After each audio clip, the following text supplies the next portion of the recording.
One of the most valuable skills you can have as an investor is being able to find the intrinsic value of a company. While most people are trying to pick tops and bottoms, if you understand the intrinsic value of a company, you're able to know when the market is being overly optimistic or overly pessimistic. How's it going, everyone? My name is Aaron. I'm a value investor and trader, and in this video, we're going to be going over how to find the intrinsic value of a business.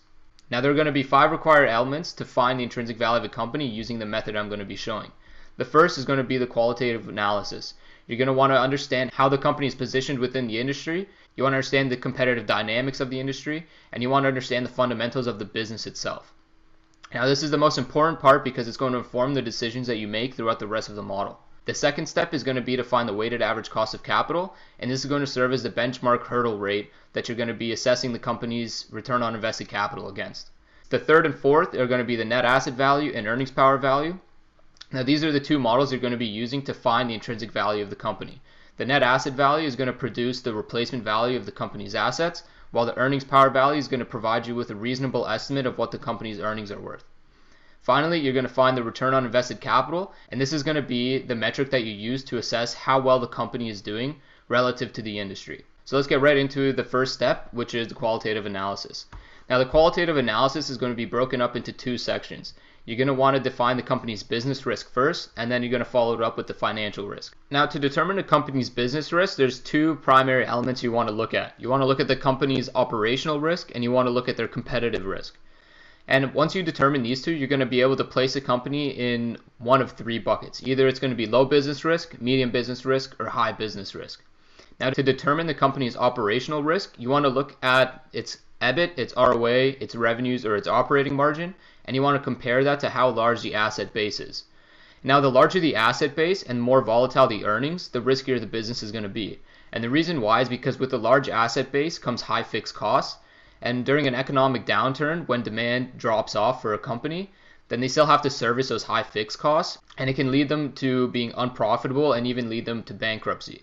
So for that reason, a company with a large asset base and volatile revenues or earnings, they're going to be falling under the high business risk category because the risk of bankruptcy is relatively high for a company in that position. And an example of a business like this is the airline industry. They have to continually service their fleets, and we can actually see what happens to them during economic downturns with what's happening right now with the coronavirus, as demand for flights has dropped 66% in the last 2 months. And even though demand has dropped so drastically, they still have to continue servicing their fleet. So for that reason, an airline business would be labeled as a high-risk business. And now, an example of a low-risk business is one that has a relatively small asset base and stable revenues. Now, a great example of this is a company like Apple.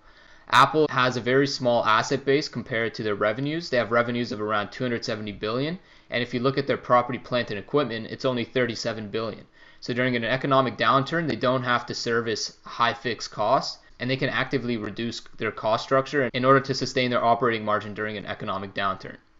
Now, the second risk you're going to want to look at is a competitive risk, and the way you can determine how big the competitive risk is for a certain company is if the industry is facing a significant change that will affect that company's ability to generate returns into the future. Now, a good example of this is looking at Uber versus the taxi industry. Now, before Uber came along, the taxi industry would have been regarded as a low-risk business because of how stable the revenues were. However, when Uber came along and changed the dynamics of the industry, the taxi business would have shot up from low to a high business risk because now their ability to generate returns in the future has been severely impacted. So once you've placed the company into either low, medium, or high business risk, you want to move on to find the company's financial risk. Now, the way you find a company's financial risk is going to be through comparing their target capital structure, which is going to be the 10-year average debt to value for the company, to the optimal capital structure. The optimal capital structure is going to depend on the business risk that you define for the company. If a business has high business risk, then the optimal capital structure is going to be between 10 to 29%. And the reason why is because a company with high business risk isn't going to be able to service a large debt load in times of an economic downturn. So to limit the risk of bankruptcy, they should be carrying a lower level of debt than a company with low business risk. A company with low business risk can carry anywhere from 50 to 70% debt to value, and a company with medium business risk can carry anywhere from 30 to 49%. And if you're valuing a company and you find that they're carrying higher debt load than the optimal capital structure suggests, then you should ignore that company because bankruptcy risk is going to be too high during an economic downturn. However, if a company has a smaller debt load than suggested by the optimal capital structure, you should view that as a benefit because that means that the company is very stable and they'll be able to meet their debt servicing requirements even during an economic downturn. Now, once you've found the company's financial risk, you're going to want to move on to finding the weighted average cost of capital. Now, in my net asset value video, I go over the weighted average cost of capital in more detail, so I'm just going to go over it very quickly in this video. However, you're going to want to use this model up above, which my value investing professor provided us with. Now you're going to be able to determine all of the required elements for the weighted average cost of capital by using this model. So to find the cost of debt, you're going to take the risk-free rate, which is a 10-year treasury bond yield, and you're going to add the corporate spread.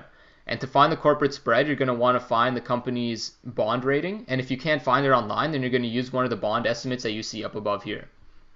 Now to find the cost of equity, it's going to equal the cost of debt plus the equity risk premium, which you're going to find from right up above here. T is the marginal tax rate, which you're going to be able to find in the company's annual report. And the debt to value is going to be the 10-year average of the company's debt divided by debt plus equity. So once you've calculated the weighted average cost of capital, now you can move on to finding the net asset value and earnings power value models. Now I have two previous videos where I go over the net asset value and earnings power value models. And I'm not going to go over it in this video because it's a relatively lengthy process. But essentially the net asset value model is going to determine the replacement value of the business's assets. And this is going to allow you to have an apples to apples comparison between the company's market value and the market value of its assets. While the earnings power value model is going to determine the value of the business's normalized, no growth free cash flows. So the point behind these two is to determine how valuable the company's earnings are versus how valuable the company's assets are. And an important principle to keep in mind is that in an industry with no barriers to entry, in the long run, the return on invested capital is going to equal the WACC for the industry. And the reason why is because economic forces are going to drive competition out when the return on invested capital is below the weighted average cost of capital, because a certain amount of companies aren't going to be profitable enough to remain in the industry. So eventually the economic forces will drive companies out until the return on invested capital equals a WACC. Similarly, if the return on invested capital is greater than the WACC for the industry, then it's going to attract competitors to the supernormal profits until the return on invested capital equals the WACC. Now, this is true for 95% of industries, but it's not true for industries where natural monopolies can occur. And a great example of a company that operates in an industry like that is Google, who has a 92% market share of search. Now, if the return on invested capital is greater than the WACC, then that means that the company's earnings power value model is going to return a larger value than the net asset value model. And the reason why is because that means the company is able to generate returns on their invested capital higher than the cost of capital for the company, which means that the earnings are going to be worth more than the net asset value. And similarly, if the return on invested capital is less than the weighted average cost of capital, then the net asset value is going to equal the earnings power value. So these are the two possible scenarios that you're going to see, and I'm going to explain how you're going to find the intrinsic value for each of them. And finally, to find the return on invested capital, you're going to find the adjusted NOPLAT, the normalized operating profit less adjusted taxes, divided by the operating assets. Now you're going to get the adjusted NOPLAT from your earnings power value model, and you're going to get the operating assets from your net asset value model. Now, operating assets are going to equal the total assets less excess cash and marketable securities, and you want to include debt in the operating assets. So you're going to subtract the current liabilities less short-term debt, and then you're also going to get rid of any other non-operating assets such as excess real estate or construction in progress. Now, the first situation that you could encounter is that the net asset value is greater than earnings power value. Now, there's three reasons why this can occur. The first is that management is misusing assets. The second is that the industry has exceeded capacity, and the third is that the firm has a competitive disadvantage. Now, if the management is misusing assets, that means that they're investing in projects that have an ROIC less than the WACC. So that means that the management is actively destroying the value of the company by being poor asset allocators. If the industry has exceeded capacity, that means that the return on invested capital is less than the WACC for the entire industry, and this means that either the company has expanded too quickly or they haven't shrunk fast enough. And now the third is pretty rare, and that's if the company has a competitive disadvantage. That can mean that they have a bad location, they don't have the know-how, and it's rare, but it is possible. And now to calculate the intrinsic value of the company, I'm going to break it down into two sections so that you can understand the logic behind both of them. Now, the first section is where you see the earnings power value. The reason why you want to add the earnings power value is because it's the lesser of the two. And if the company isn't able to produce returns that are on par with the industry average, you don't want to be paying for the net asset value of the company. You only want to be paying for the earnings that the company is able to generate using those assets. Now the second half of the equation, which is the NAV minus EPV times probability of catalyst, you can think of this as paying for the probability that the company is going to be able to bring their return on invested capital back up to meet the weighted average cost of capital. Now there's specific ways that a company can do this, and if you determine that the reason why the return on invested capital is less than the WACC is because management's misusing assets, then you want to look at if they can make any changes or if they're a buyout candidate. Now, if they can make changes, that means that the management of the company is going to shift from being poor asset allocators to being good asset allocators. So you might want to look for management changes in this scenario. And if they're a buyout candidate, that means that there's a company who believes they can use their assets more efficiently than the company has been able to. So they're going to be willing to pay for the net asset value of the company. If the industry has exceeded capacity, then you want to understand if the company is able to sell off certain assets that are underproducing. And if the company has a competitive disadvantage, which is pretty rare, then you're going to want to find out if they're able to combat this disadvantage in some way. This is pretty rare, so I would if there is a company that has a competitive disadvantage, I would prefer to stay away from them. But if you do have knowledge of a catalyst that could help them combat the competitive disadvantage, then by all means, you should be valuing a company that has a competitive disadvantage. Now in the second half, you're going to want to determine the probability of this catalyst being realized.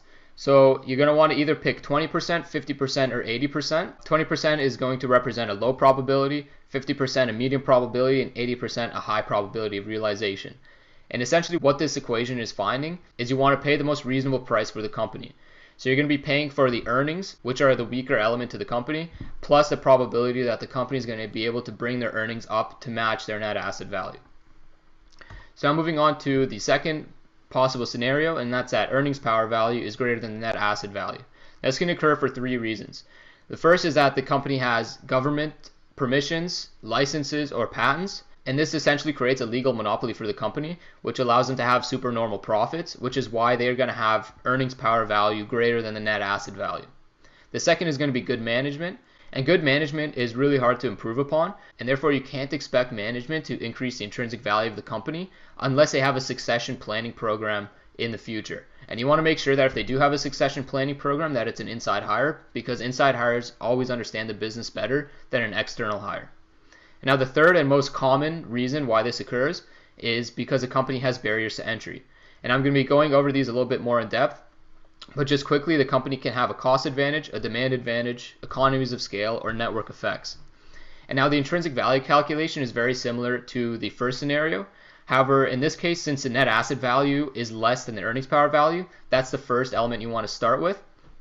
And the second half of the equation, which is EPV minus NAV times probability of sustainability, you should be thinking about this element as paying for the probability that the company will be able to sustain their above average returns.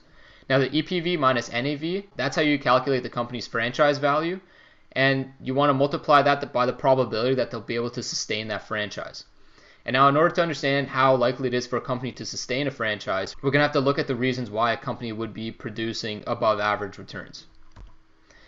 So a company can have four types of competitive advantages. The first is a cost advantage, and the way to know if a company has a cost advantage is if they have supernormal profits relative to the industry.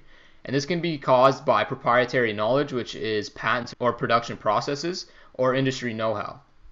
And a good example of a company that has a cost advantage is Pfizer. And you can look at one of their products, Viagra, which they had a patent on for 20 years, which is actually supposed to expire this year. And that allowed them to have a monopoly over that drug and allowed them to increase the price and have supernormal profits relative to what competitors would be able to generate. The second is a demand advantage, and there's three types of demand advantages. The first is habitual purchases, which is the most powerful type of demand advantage. And a great example of that is the Coca-Cola company, as people don't buy Coca-Cola because it's the best soft drink, but because it's a habitual purchase and they just continually go back to buy Coca-Cola. The second is if the company operates in an industry with high search costs, and a great example of that is Geico. And the reason why is because finding insurance providers is a very lengthy process, so people are most likely to just stick with their original policy holder rather than go through the process of finding a new insurer. And the third one is high switching costs, and an example of that is JP Morgan Chase. And the reason why is because once somebody opens an account with a bank, they usually have all their finances with that one bank. So they'll have their credit cards, their savings, their mortgages, their lines of credits, all with that one bank. And it's very costly to shift all of that over to another bank.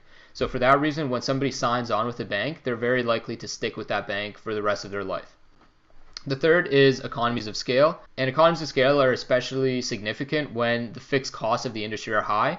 And the reason why is because that's going to prevent people from coming in and stealing your market share.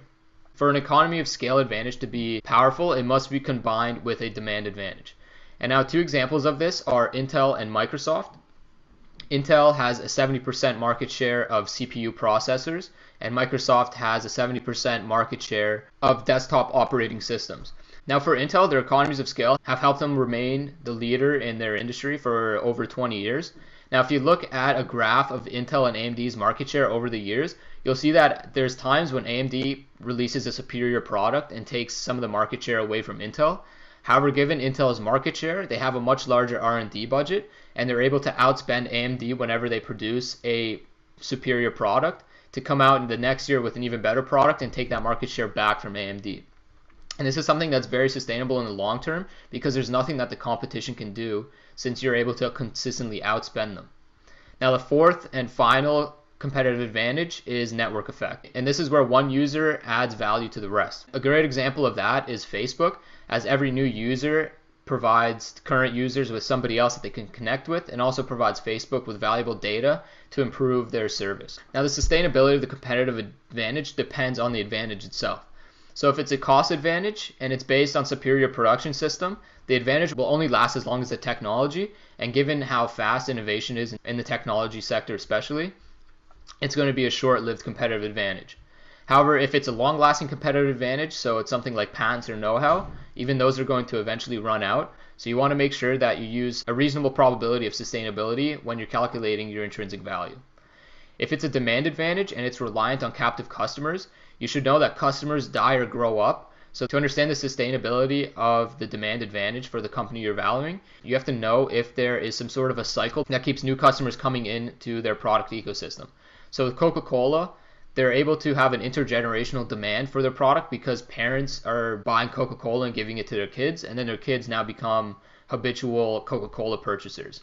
And similarly with banks, parents usually set up their kids with the same bank that they're set up with.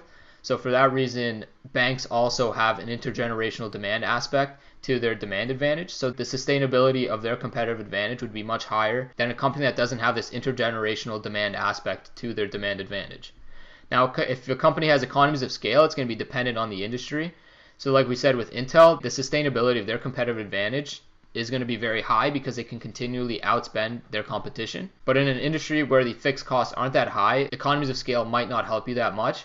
So you want to use your judgment in determining how sustainable that economy of scale is going to be for that business. Finally, the sustainability of network effects is reliant on the success of the business model. Facebook's business model has been very successful because of their network effects. However, while Uber has network effects, they're not as sustainable as Facebook's because the fixed cost in that industry is so low that competitors are able to come out and take some of the market share away from Uber. And that's what we're seeing recently with them having to sell off a bunch of their international businesses, and also the competition that they're seeing from Lyft in the United States. There are many of their drivers are Uber and Lyft drivers at the same time, which is a big problem for the network effects of their business and decreases the sustainability of that competitive advantage. So that does it for this video. I hope you guys found this helpful. Please like and subscribe if you like my content. If you're interested in joining a Facebook group where we talk about these valuation methods, I have the link included down below. And I look forward to seeing you guys in my next video. Have a good week.